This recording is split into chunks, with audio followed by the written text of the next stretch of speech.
Hello everyone, my name is Jennifer and welcome to Fundamentals of Excel. Today I'll be taking you on if functions.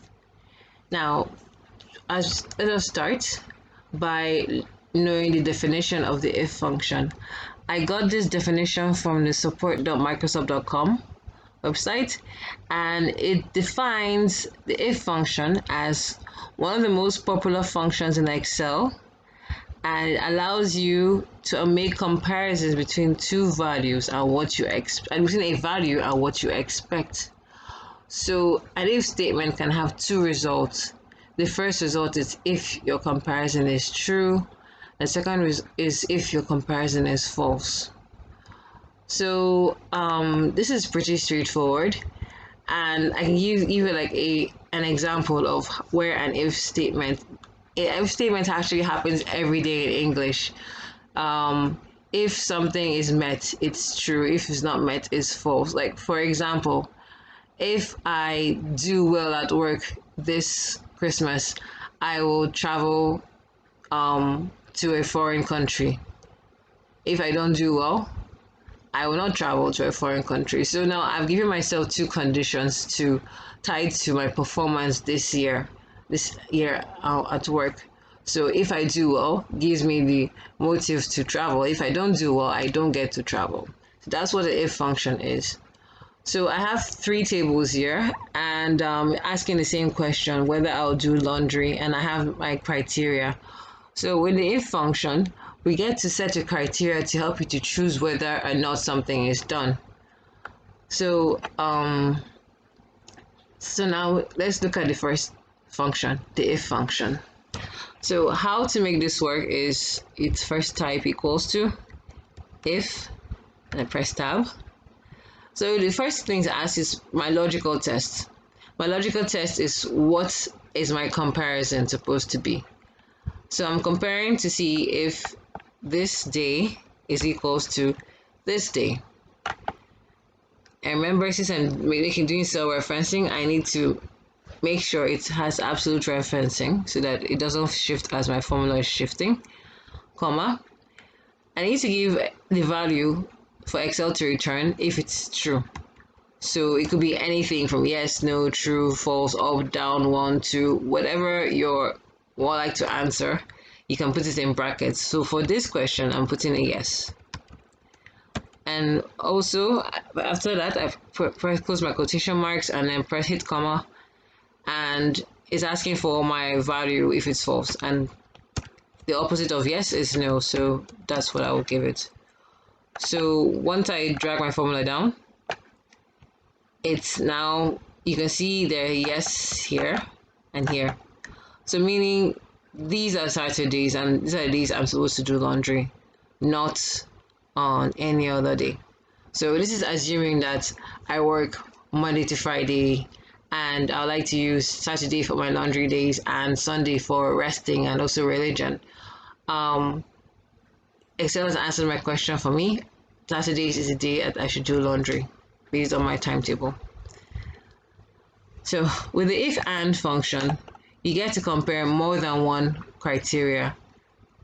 And how it differs from the if or function, which will also compare more than one criteria, is in the if and function, all the criteria must be met before it's a true value. While for the if or function, some of the criteria can be met for a true value.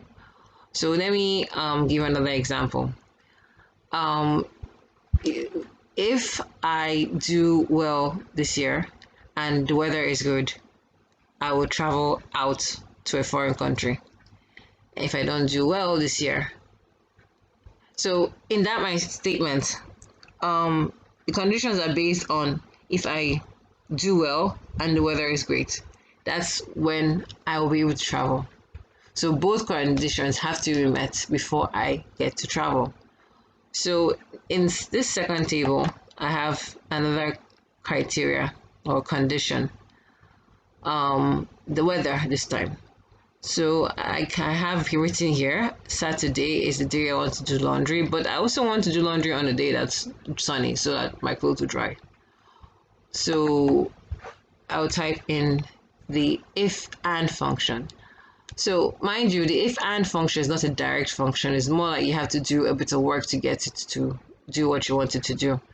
So I'll show you how that works. So if you press tab and type and at the same time press tab. So if you look at it, you're seeing two brackets opened, so for you to fix your formula. Then it's asking me for my first logic. My first logic is the day has to equal to Saturday. Remember, making absolute referencing since I'm clicking on Excel, comma. Now this comma tells Excel that I want to enter my second logic. So I've entered my second logic is this weather is equals to sunny. Then do absolute referencing and then I close my bracket. So by closing the bracket means I'm done with selecting my logics. The next thing I need to do is press the comma again. Then I give a true value. True value. And a value if it is false. Remember, since we're working with words, we need to put it in quotation marks for Excel to recognize it. And then I drag my formula down.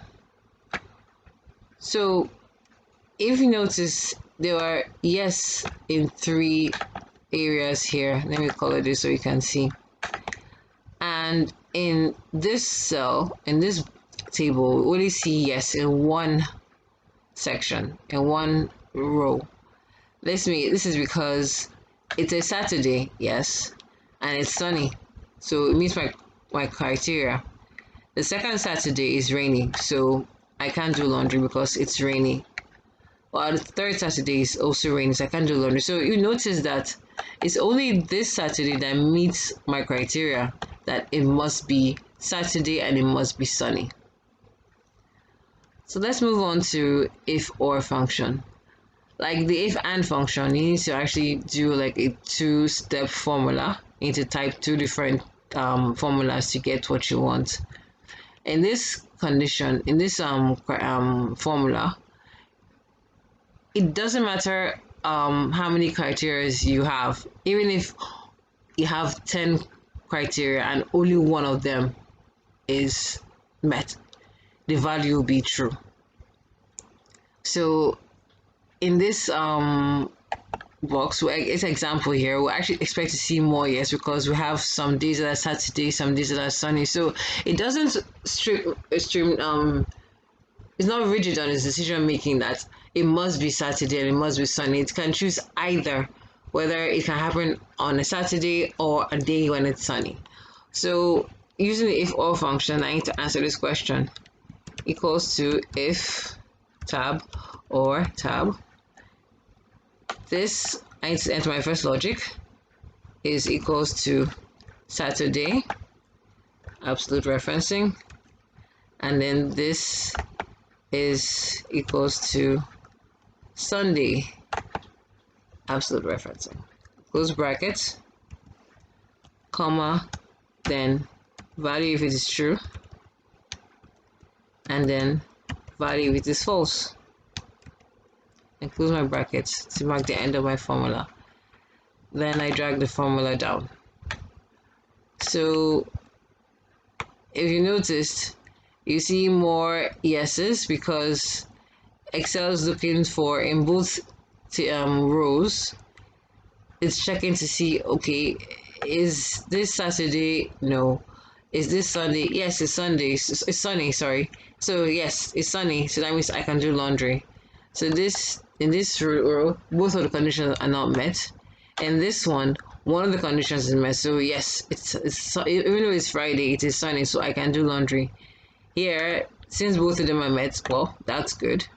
Yes. And then this one, it's a Saturday, but it's rainy. So yes, I can still do laundry because I said I wanted to do laundry on a Saturday or a rainy or a sunny day. So that's it for if and if or.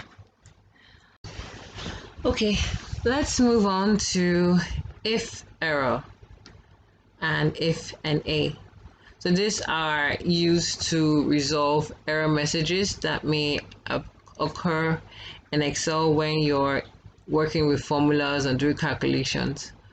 So the first one I will talk about is if error. So I got this definition of if error from the support.microsoft.com, and it says that if error returns a value, you specify if a formula evaluates to an error.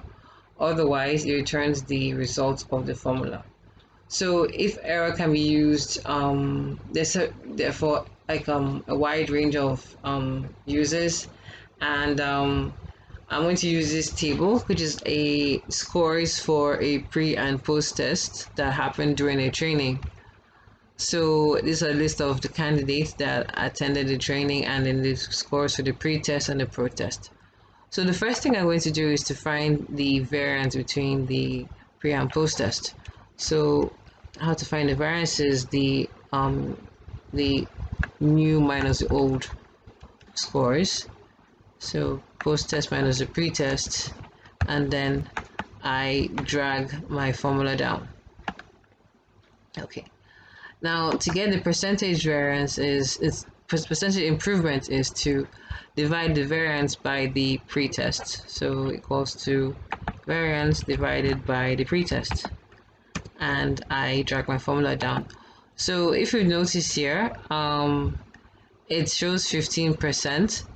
You can actually obtain percentage by multiplying the formula by 1,000 or by 100, sorry, or clicking here to make the percentage sign come. So I think this will just came up because it was defaultly like that.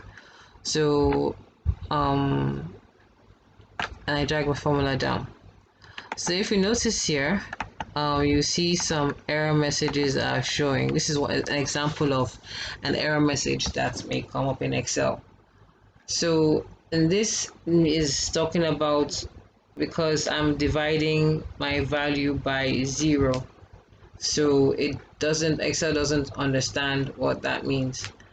Another kind of error message may occur, like I think if you have 0, instead of 0, it says value, right? It doesn't understand what this is, and equals to let's say then it says name. So these are different error messages that occur in Excel. So in order to resolve these errors or how to solve them, what you can do is you can insert an if error formula. So I'm going to do the first if error formula here so that you can see what it does, and I'll repeat it using reconstructing it the way it's supposed to be. So first of all, I type equals to if, then I select error, then the first thing I have to choose is my value, which is this, and then the value if there's an error. So an error could be so in this scenario, since I'm dividing here by 0, this 0 could be because first of all, the person actually scored 0 on the pretest and improved greatly in the post-test, or it could be that the pretest was not done. So I'm going to explain to you how in both of these two different scenarios that I explained to you right now, what you can do for the error message. So now the first scenario I'm painting is if the person actually scored 0. So you wouldn't really expect there to be a variance. So I want to now put a blank space. So if there's an error message, Excel should return a blank space for me. And then to do blank spaces, double quotation marks, and then close brackets, and press enter. So this is what I was saying, that if I did my variance, it comes as a decimal. If I define the percentage, it comes as decimal. So I can actually multiply this by 1,000 directly, or just by 100 directly, or just click on this icon here to make it a percent, and then I drag this down. Sorry. So if you notice, all the places where you see this divide by 0 are blank. So, and imagine the um, the person didn't take the pretest. That's why he scored 0. So simply what I'll do is, because if error, select my value, and then I'll put in quotation marks pretest not done,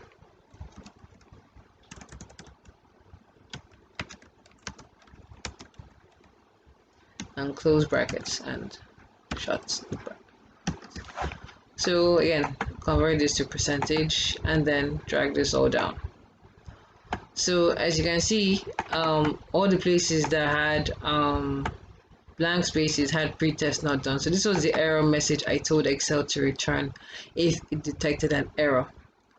So while working, in actual practice, what one may do is you can actually build your formula by using if error directly, instead of having the values with the error message, then having another separate column for your if error. You can simply put everything, construct your formula so it appears once, like I'm going to do in here. So it goes equals if error, then value. Now my value, remember this is my value, right? But I don't want to choose another cell as a value. I actually want to put the formula to give me my value. So I'm going to put in what I did to get this 15%. So that is this divided by pretest. Then automatically, when Excel calculates it to give a value, and then my error message. So this time I want my error message to be a blank space, so I'm putting double quotation marks and then I close brackets and press enter. So I'll click on the percentage sign here and then drag this down. So if you look at this and this column F, they're similar. So this is how we use your if error. So I just use these methods to show you step by step what each component of the if error meant, but this is how properly to use it if you were to build a formula. It's takes some time to get used to, but once you use it, once you work with it, you get to understand it better. So another type of error message is the IFNA.